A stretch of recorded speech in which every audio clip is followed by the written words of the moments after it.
सबके आगे बढ़े कदम। जीवन पुष्प चढ़ाने निकले माता के चरणों में हम। वंदे मातरम, वंदे मातरम, वंदे मातरम।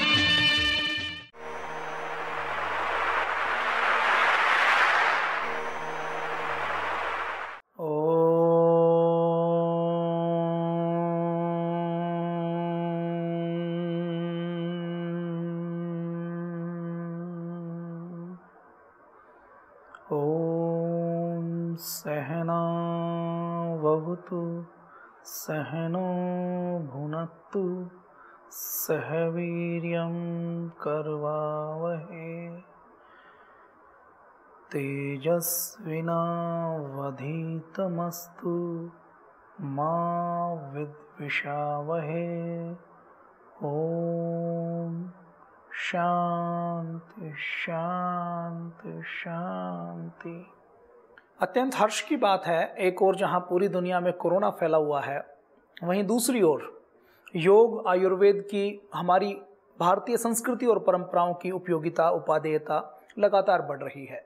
और कमोबेश पूरी दुनिया के वैज्ञानिक जगत ने यह स्वीकार कर लिया है कि यदि मानव जाति को बचाना है, शांति स्थापित करनी है, संतुलन स्थापित करना है, तो उसके लिए योग के मार्ग पर, अध्यात्म के मार्ग पर हमें चलना पड़ेगा। और ये बहुत हर्ष का विषय है कि पूरी दुनिया विगत लगभग 5-6 वर्षों से अंतर्राष्ट्रीय योग दिवस के रूप में लगभग दुनिया के 192 से अधिक देश योग को अपना रहे हैं, योग दिवस के रूप में मना रहे हैं। और भारत की सरकार ने यूनाइटेड नेशंस इंफॉर्मेशन के साथ भारत की सरकार के योग के प्रचार प्रसार के एक महत्वपूर्ण विभाग आयुष मंत्रालय ने पतंजलि योगपीठ जैसी अंतर्राष्ट्रीय स्तर की संस्थाओं के साथ, एस व्यासा, हार्टफुलनेस के साथ 21 जून के आगामी योग के कार्यक्रम के लिए एक 100 दिन की व्याख्यान माला शुरू की है, जिसमें योग के अलग अलग पक्षों की उपयोगिता के साथ योग के क्या क्या लाभ हैं, आम जनमानस के जीवन में किस प्रकार से योग परिवर्तन कर सकता है, इन सारे उद्देश्यों के साथ ये व्याख्यान माला शुरू की गई है, जिसमें देश व विदेश के ऐसे महानुभाव जिन्होंने योग के लिए अपना पूरा जीवन समर्पित कर दिया, वो योग के बारे में अपने गूढ़ ज्ञान को जनसाधारण के साथ बांट रहे हैं। मैं राकेश कुमार पतंजलि योगपीठ हरिद्वार से पतंजलि योग समिति और भारत स्वाभिमान के राष्ट्रीय स्तर पर मुख्य केंद्रीय प्रभारी के रूप में परम पूज्य स्वामी जी महाराज और श्रद्धेय आचार्य जी के पावन सानिध्य में हमें योग की सेवा करने का अवसर मिला है। और बड़ी गंभीरता और जिम्मेदारी के साथ, प्रामाणिकता के साथ आज हम जब अलग अलग रिसर्च जर्नल्स देखते हैं, पूरे देश और दुनिया में जो रिसर्च हो रही है उसको देखते हैं, तो योग की उपयोगिता पूरी दुनिया के सामने एकदम खुल कर आती है। योग को आज केवल पुस्तकों की वस्तु नहीं माना गया है, केवल योग को हिमालय में रहने वाले संतों की वस्तु नहीं माना गया है। योग को आज पूरी दुनिया ने विज्ञान की कसौटी पर कसकर योग को आम जनमानस के जीवन का हिस्सा स्वीकार कर लिया है। योग की उपयोगिता, हम विद्यार्थी हैं तो भी हमारे जीवन में योग की उपयोगिता है। हम लेक्चरर हैं, हम प्रोफेसर हैं, हम शिष्य हैं, हम गुरु हैं, तो योग की हमें आवश्यकता है। हम कोई वर्क प्रोफेशनल हैं तो हमें योग की आवश्यकता है। हम घर पर रहते हैं तो योग की आवश्यकता है। हम श्रमिक हैं तो योग की आवश्यकता है। हम कर्मचारी हैं, हम अधिकारी हैं तो योग की आवश्यकता है। हम बॉर्डर के ऊपर सेना के सैनिक के रूप में सेवा दे रहे हैं तो भी हमें डिप्रेशन से, तनाव से, एकाग्रता और कंसंट्रेशन को बढ़ाने के लिए योग की आवश्यकता है। जीवन के किसी भी क्षेत्र में, चाहे सेल्समैन हैं, चाहे व्यापारी हैं, अधिकारी हैं, कर्मचारी हैं, किसान हैं, मजदूर हैं, हाउसवाइफ हैं, कोई विद्यालय में, स्कूल कॉलेज में जाने वाला स्टूडेंट है जो परीक्षा के स्ट्रेस में आता है, जीवन का कोई ऐसा अंग, कोई ऐसा कोना नहीं है जहां पर योग की उपादेयता, योग की उपयोगिता नहीं है। और योग की इस उपयोगिता को परम पूज्य स्वामी जी महाराज जैसे बहुत से हमारे योग गुरुओं ने, योग ऋषियों ने इसको समझा है। और पूज्य स्वामी जी महाराज ने पतंजलि योगपीठ के माध्यम से लगभग 25 वर्ष पूर्व एक संकल्प लिया कि हमें दुनिया के सभी देशों में और घर घर तक योग को पहुंचाना है। हमें मानव जाति को आधुनिक होने वाले बीमारियों के आक्रमण से, विनाश से बचाना है और साथ ही साथ इस पूरी मानवता को, इस पृथ्वी को पर्यावरण की रक्षा करते हुए विश्व शांति की स्थापना करनी है। और ये विश्व शांति की स्थापना अगर पूरी दुनिया के अलग अलग प्रोटोकॉल की बात करें, यूनाइटेड नेशंस की बात करें, तो उसके कुछ प्रोटोकॉल्स पर, संविधान पर किसी व्यक्ति को आपत्ति हो सकती है, लेकिन हम योग में यदि महर्षि पतंजलि की बात करें, महर्षि पतंजलि के अष्टांग योग में केवल यम नियम की बात करें, तो पूरी दुनिया के सारे कानून, सारे संविधान, उनको एक तरफ रख दिया जाए और केवल यम नियम के ऊपर पूरी दुनिया की सरकारें, पूरी दुनिया के व्यक्ति सहमत हो जाएं, तो हमें किसी भी प्रकार से अलग से, किसी भी प्रकार के टकराव की, किसी भी प्रकार के आतंकवाद की कहीं कोई गुंजाइश नहीं बचेगी।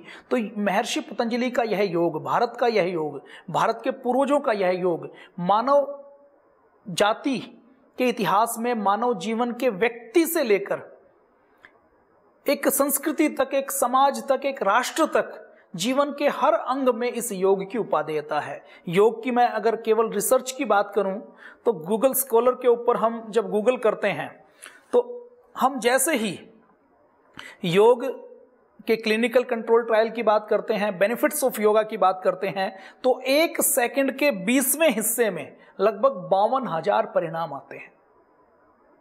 52,000 पूरी दुनिया में योग के ऊपर इतनी जो साइंटिफिक रिसर्च है वो चल रही है, उसके ऊपर चर्चा चल रही है। और यदि हम इसको योग के ऊपर, योग बेनिफिट्स ऑफ योगा के क्लिनिकल कंट्रोल ट्रायल की बात करें, हम जिसको साइंस में सबसे ज्यादा जिसके ऊपर प्रामाणिक कहा जाता है और जिसको ये कहा जाता है कि कोई भी दवा जब लॉन्च होती है तो उसका क्लिनिकल कंट्रोल ट्रायल किया जाता है, उसके बाद ही उसको आरटीसी से लेकर दूसरी चीजें करने के बाद ही उसको पूरी मार्केट में लॉन्च किया जाता है। तो उसकी भी बात करूं तो 1 सेकंड के 20वें हिस्से में लगभग 47,500 रिजल्ट गूगल स्कॉलर के ऊपर आते हैं कि योग के ये बेनिफिट हैं और ये क्लिनिकल कंट्रोल ट्रायल हो चुके हैं।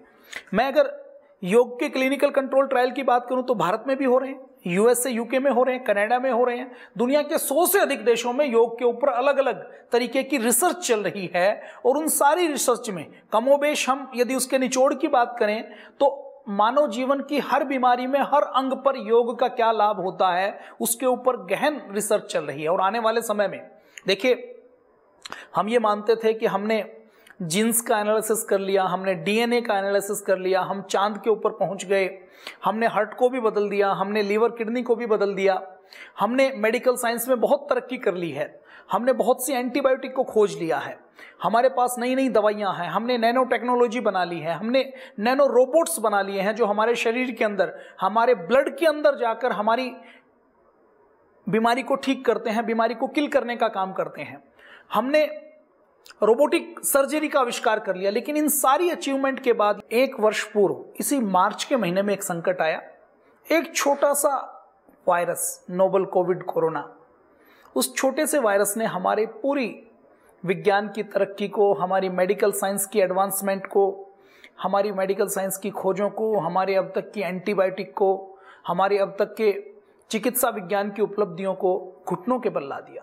यूएसए, यूके जैसे देश जहाँ पर ये लगता था कि बीमारियों को लोग भूल गए हैं, जहाँ पर ये लगता था कि हम तो कुछ भी कर सकते हैं, उन देशों में भी जो डेथ का रेशो है वो बहुत ज़्यादा रहा। भारत जैसे देश से अगर हम तुलना करें तो भारत जैसे देश के बारे में ये कहा जाता था कि भारत के अंदर तो साफ सफाई नहीं है, भारत के अंदर तो बेड नहीं है, भारत के अंदर तो हॉस्पिटल नहीं है, भारत के अंदर तो महामारी से लड़ने का मैकेनिज्म नहीं है, भारत के अंदर तो इंफ्रास्ट्रक्चर नहीं है। भारत में ये कोरोना आया तो भारत में कोरोना ब्रस्ट होगा, कोरोना बहुत तेजी के साथ फैलेगा, जब ये सारी संभावनाएं जताई जा रही थी। तो आज हम जब देखते हैं 1 साल बाद तो यूएसए, यूके, दूसरे देशों में कोरोना जितना फैला और जितना डेथ रेट रहा, भारत जैसे देश में कोरोना फैलने के बाद डेथ रेट वो नहीं रहा। तो इसके पीछे भी कहीं ना कहीं भारत की परंपराओं में, हमारे यहाँ जो योग का विज्ञान है, जो सांस लेने का विज्ञान है, जो सोने जागने का विज्ञान है, जो खाने पीने का विज्ञान है, उसकी एक बड़ी भूमिका रही है। तो मानव जाति के सामने एक छोटा सा कोरोना वायरस का संकट आया और मानव जाति की सारी नैनो टेक्नोलॉजी, मानव जाति की सारी मेडिकल एडवांसमेंट, सारी रिसर्च, सारी दवाइयाँ कुछ काम नहीं आई, छोटे से वायरस के सामने हार माननी पड़ी। तो इस छोटे छोटे वायरस जो कोरोना आया है, वैज्ञानिकों को यह मानना है कि जैसे आकाश में जितने तारे हैं उससे ज्यादा वायरस की अलग अलग प्रजातियां हैं। हम एक वायरस के लिए कोई एक टीका बनाएंगे तो कोई नया वायरस आ जाएगा, उसका नया वेरिएंट आ जाएगा, उसका स्ट्रेन चेंज हो जाएगा। तो हमारे इन सारी समस्याओं को, वायरस की समस्याओं को, बैक्टीरिया की समस्याओं को, बीमारियों की समस्याओं को, तनाव की समस्या को, डिप्रेशन की समस्या को यदि हम समाधान के रूप में देखें तो योग इसका समाधान है। हम वायरस से बाहर के एंटीबायोटिक से या दवाई से नहीं लड़ सकते। हमें यदि वायरस से लड़ना है तो हमें अपने अंदर के सिस्टम को मजबूत करना पड़ेगा, और ये अंदर के सिस्टम को मजबूत करने की बात योग प्राणायाम करता है, ध्यान करता है, आसन करता है। तो इस योग की उपादेयता इस कोरोना के काल के बाद पूरी दुनिया ने और समझी है। अंदर की इम्यूनिटी कैसे बढ़ती है उसके बारे में और लोगों की जिज्ञासा बढ़ी है, और दुनिया के लोग, देश के लोग, भारत के लोग और योग की ओर आ रहे हैं, योग को अपना रहे हैं, नित्य जीवन में योग कर रहे हैं। और इस कोरोना के काल में ऐसे लाखों एग्जाम्पल आए हैं जिसमें जिन लोगों को कोरोना हुआ उन्होंने योग किया। और देखिए, कोरोना वायरस जब अटैक करता है तो सबसे पहले हमारे रेस्पिरेटरी सिस्टम में जाकर, हमारे फेफड़ों में जाकर, हमारी एल्वियोलीज के अंदर, वो हमारे म्यूकस मेम्ब्रान में जाकर अपने आप को मल्टीप्लाई करता है, और वहीं से कोरोना वायरस के संक्रमण की शुरुआत होती है। हमारा योग प्राणायाम इतना प्रभावी है कि वो सबसे पहले हमारे रेस्पिरेटरी सिस्टम को ठीक करता है। तो हजारों लाखों लोगों के ऊपर कोरोना का प्रयोग हुआ, कोरोना में योग का प्रयोग हुआ और उनको लाभ मिला, उनकी इम्यूनिटी बढ़ी, उन्होंने कोरोना के ऊपर विजय पाई। तो इस कोरोना के काल के बाद योग की उपयोगिता और बढ़ जाती है। और अभी भारत के, मैं यदि प्रतिष्ठित एक मेडिकल इंस्टीट्यूट की बात करूं, एम्स की बात करूं, all India institute of medical science की बात करूं, तो उस एम्स में 13 विभागों ने 20 से ज़्यादा अलग अलग पिछले 2 सालों में शोध चलाए हुए हैं कि योग से क्या हो सकता है, योग से क्या परिवर्तन आ सकता है। तो उनकी जो फाइंडिंग है, उनकी जो रिसर्च है, वो बहुत अद्भुत है। मैंने अभी चर्चा की थी कि जब गूगल स्कॉलर में बेनिफिट्स ऑफ योगा या benefits of yoga clinical control trial डालते हैं तो 1 सेकंड के 20वें हिस्से में लगभग 47,500 रिजल्ट्स आते हैं। तो इसका मतलब क्या है कि पूरी दुनिया में योग की एप्लीकेशन के बारे में, योग की उपयोगिता के बारे में बहुत गंभीरता के साथ चर्चा हो रही है। तो एम्स के अंदर जो रिसर्च हुई, वो रिसर्च ये कहती है कि यदि कोई व्यक्ति नियमित रूप से 15 से 20 मिनट तक भी योग करता है तो वो अस्थमा को ठीक कर सकता है, अपने फेफड़ों को ठीक कर सकता है, और अस्थमा का अटैक उसका कम हो जाएगा। योग, एक रिसर्च एम्स में यह भी की गई कि यदि कोई व्यक्ति जिसको हार्ट अटैक हुआ है, एंजियोप्लास्टी की गई है या बाईपास सर्जरी की गई है, उसको दोबारा हार्ट अटैक आने के चांसेस रहते हैं, वो यदि 1 घंटा योग करता है तो ये रिसर्च रिपोर्ट आई कि उसके हार्ट अटैक होने की संभावनाएं न्यूनतम रह जाती हैं, ना के बराबर रह जाती हैं। एम्स में जो रिसर्च की गई, वो रिसर्च ये कहती है, जो 20 अलग अलग प्रोजेक्ट के ऊपर जब काम चल रहा है, उसमें ये कहते हैं कि ये योग ऐसा प्रभावी है। और देखिए, योग की रिसर्च भारत में 1957 के बाद से लगातार चल रही है। ये अलग बात है कि परम पूज्य स्वामी जी महाराज जैसे योग गुरुओं के आने से पहले वो जो रिसर्च है वो केवल पुस्तकों में रह जाती थी। पूज्य स्वामी जी महाराज ने, पतंजलि योगपीठ ने, पतंजलि योगपीठ के लाखों कार्यकर्ताओं ने, योग शिक्षकों ने, भारत और दुनिया की दूसरी संस्थाओं ने अपने प्रयासों से योग को घर घर तक पहुंचाया है। परम पूज्य स्वामी जी महाराज पिछले 25-30 सालों से लगातार प्रातः 5 बजे उठकर अलग अलग शहरों में जाकर, अलग अलग गांवों में जाकर, अलग अलग स्थानों पर जाकर लाखों लोगों को सुबह 3-5 बजे उठाते हैं, उनको योग करवाते हैं। और इस कोरोना के काल में लगातार एक रिकॉर्ड बनाते हुए सोशल मीडिया के माध्यम से, मेन स्ट्रीम मीडिया के माध्यम से, इंडिया टीवी के ऊपर योग से कोरोना को हराने के लिए, कोरोना की जंग को जीतने के लिए लगातार 365 से अधिक दिनों से यह कार्यक्रम लगातार चल रहा है। तो एम्स में जो 20 परियोजनाओं में ये पाया गया, तो उन्होंने ये पाया गया कि वो लगभग 61 रिसर्च पेपर पब्लिश भी कर चुके हैं।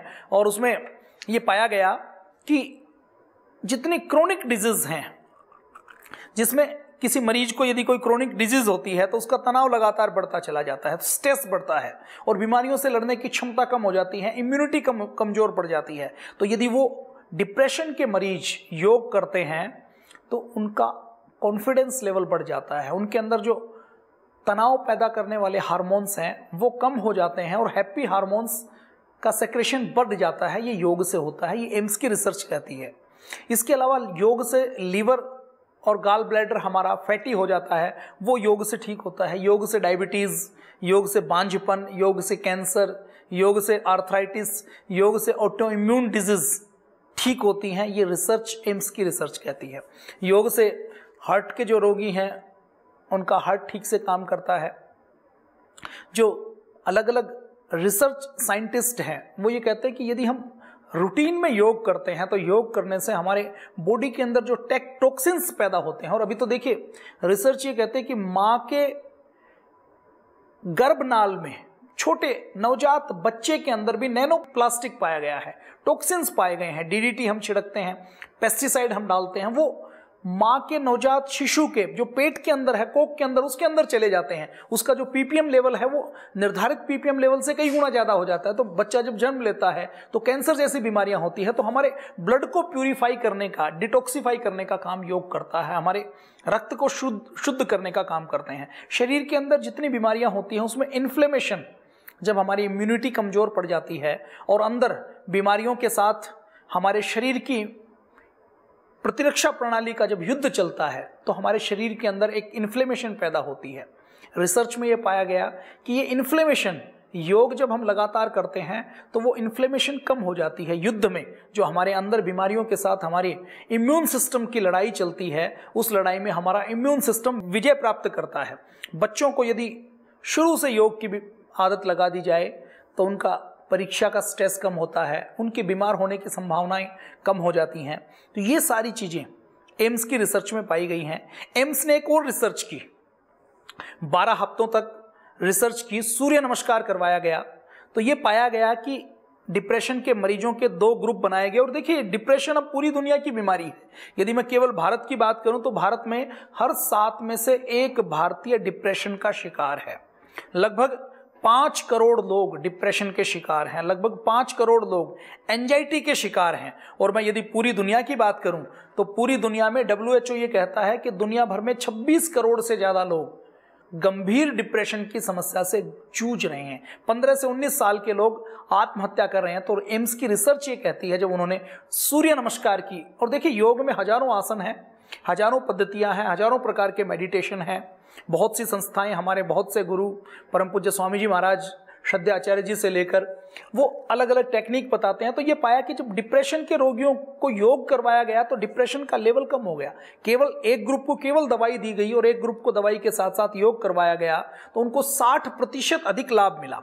ऐसे ही एक उत्तराखंड में मैं हूं, उत्तराखंड में ही ऋषिकेश में all India institute of medical science है, एम्स में, एम्स ऋषिकेश में आंखों के अंदर जो ग्लूकोमा होता है, जो काला मोतिया होता है, उसके ऊपर एक शोध की गई। 2 साल तक वो शोध चला। उस शोध का रिजल्ट ये कहता है कि जिनको ग्लूकोमा था, काला मोतिया था, उनके 2 ग्रुप बनाए गए। एक ग्रुप को सिंपल दवाइयां दी गई और दूसरे ग्रुप को योग भी साथ साथ करवाया गया। तो जिस ग्रुप को योग करवाया गया, ये पाया गया कुछ दिन योग करवाने के बाद कि उस ग्रुप में ग्लूकोमा के ऊपर, आंखों के ऊपर जो प्रेशर है, जो दबाव है, वो दबाव 20% तक कम हो गया। तो ये योग के लाभ एम्स ऋषिकेश की मैंने एक बात की।